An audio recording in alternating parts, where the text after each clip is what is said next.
Order.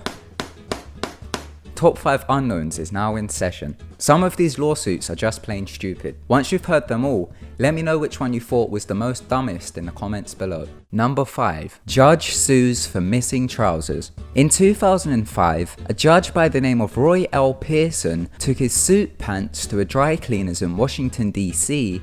by the name of Custom Cleaners. The cleaners accidentally lost the pants. The judge got so angry that he decided to sue them. Roy demanded $67 million. He then dropped it to $54 million. He asked for $1,000 for the pants and $53,999,000 for court fees and mental distress. On the first day of the court hearing, Roy broke down and began to cry. He then began to describe how frustrated he felt on the day that he found out his pants went missing. 3 months later, the court ruled in favor of the dry cleaners. So then, Roy decided to sue the city of Washington, D.C. The stupidest part of it is that the dry cleaners found his pants 2 days after they lost them, but Roy refused to take them back. Number 4. Student sues because of bad grades. A student of the Lehigh University in Pennsylvania by the name of Megan sued the university because she received a C+. She started attending the university in 2009. She attended tuition free because her father was a professor there. She claims that her future career was ruined after she received a C+, as she needed a B to take the next course. She was in her second and final year of a master's in counseling and human services. She needed to complete the next course to be able to apply for a job that she wanted. Because the university only gave her a C+, she sued them for $1.3 million. She now works as a drug and alcohol counselor. She believes that there was a conspiracy and that the university purposely gave her a C, but the professors say that the poor grade was due to her unprofessional behavior that included swearing in class. Number 3. Robber sues 90-year-old man for shooting him. On January 3rd, 2012, a man called Samuel broke into a 90-year-old man's house by the name of Jay. Samuel entered Jay's home, placed a gun to his head, and then tied him up. He then went to search the house looking for anything he could steal.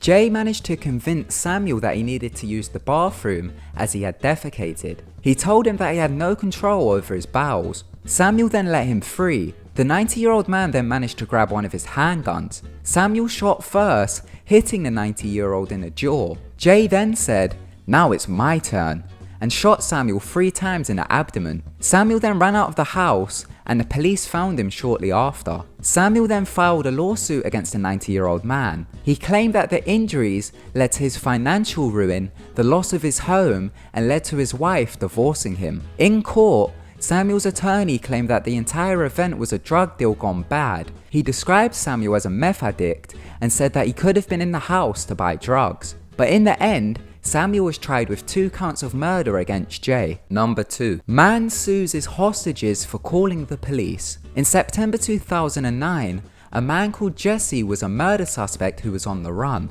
He was in a high-speed chase with the police. The police then rolled out spikes. He continued with the chase, but had flat tires. Shortly after, he crashed near the house of a couple called Jared and Lindsay. He got out of the car and ran to their house, knocked on their door, and then pulled out a knife, forced his way into their home, and took them hostage. Jesse made himself comfortable and grabbed himself some Cheetos and Dr. Pepper. He then sat down with the couple and began to watch Patch Adams. He made the couple promise him that they would not call the police once he leaves. Shortly after, Jesse fell asleep on their couch. The couple then left the house and called the police. A SWAT team then entered the house and arrested him. During the struggle, Jesse accidentally got shot in the back after an officer's gun discharged. The couple sued Jesse for $75,000 for damages, but Jesse responded by countersuing them. He sued them for $235,000, claiming that the couple broke an oral agreement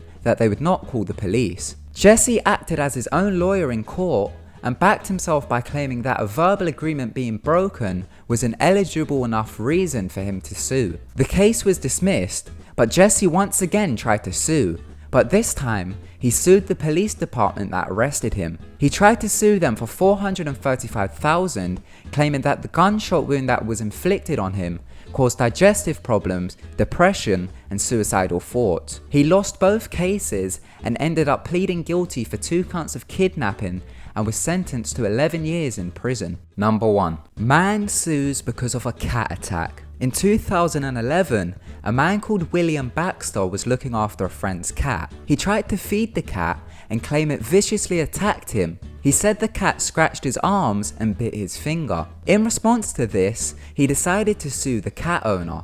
He tried to sue the owner for $100,000, $50,000 for the scratch on his arm and $50,000 for the cut on his finger. During the lawsuit, William claimed that he is suffering because of the injuries and will continue to suffer in the future. He said that the attack was unprovoked and claimed that he should have been warned about the cat because it attacked someone in the past. The hearing was on July 10th and there was no follow-up, so it is unknown whether he won or lost. Thank you so much for watching. If you enjoyed the video, give it a big thumbs up. Don't forget to subscribe to keep updated with our videos.